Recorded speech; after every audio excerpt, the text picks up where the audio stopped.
This is BK Sports, and here I will be breaking down how SGA managed to play, make, facilitate, and score at a high level in Game 2 of the NBA Finals.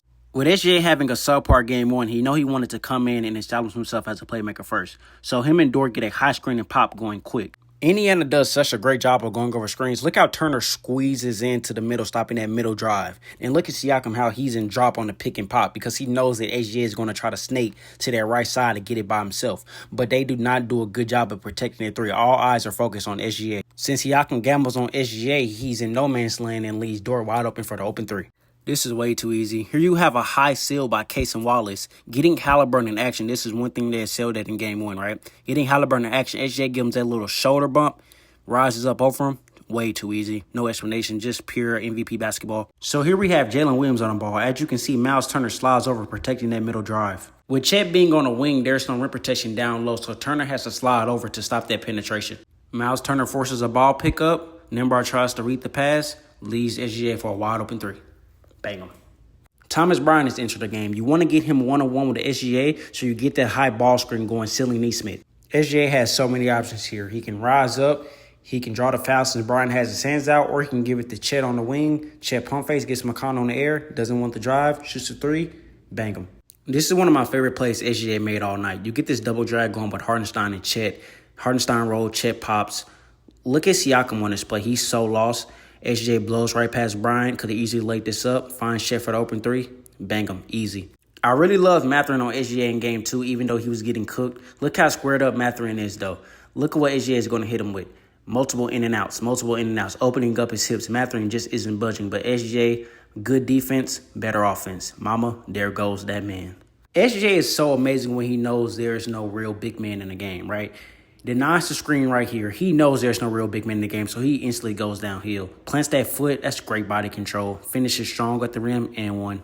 I think Nembhard was way too aggressive in Game 2, trying to beat SGA to the punch way too much. SGA sees there's no real big man in the paint, finishes strong at the rim. Could have been a better pass by SGA, but once again, receives the pass back. Could have easily shot this, which would have been a guaranteed 2 points. But find Caruso on the wing. Great look, man. This is the pros of having a 6'6" guard right here. Caruso comes to set that ball screen, guard-to-guard ball screen. SGA doesn't have to worry about Nembhard on his hip. Instead, he gives Pascal a 6'7" forward, that little shoulder bump.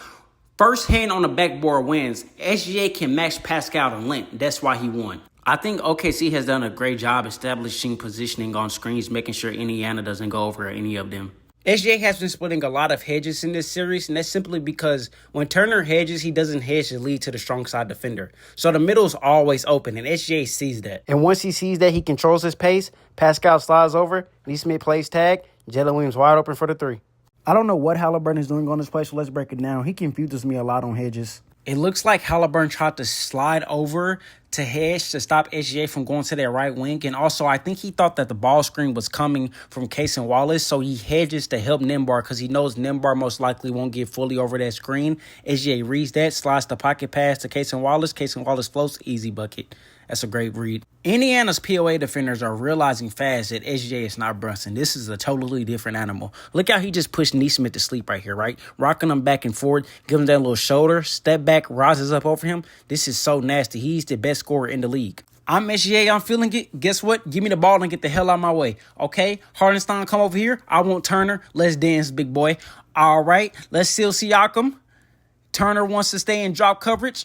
Give him a side hop step. I'm creating so much space. Rise up like 06 Kobe. Mama, there goes that man. When OKC does a guard-to-guard screen, you may as well consider it a free bucket. Halliburton gets lost in no man's land. Nembhard's chasing SGA all around the court. They're sealing Nembhard so he doesn't fully go over that screen. Wiggins gets open for the three. Bang him. He was amazing.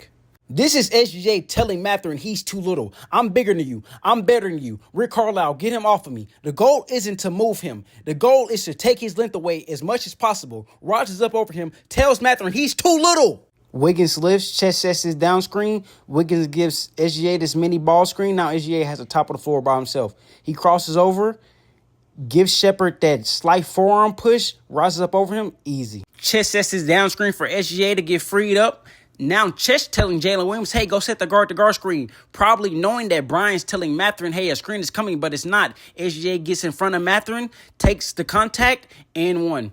Man, that was a great play. I love that design. So here we have Chet flipping the ball screen. Mathurin realizes that, so he tries to ice the screen. Now let's take a deeper look at this. Indiana has been so bad on ball screens and pick and rolls in this finals, and I don't think it will stop. Their bigs just aren't agile enough. So here you have a hard hedge by Brian, and Turner has been doing the same thing.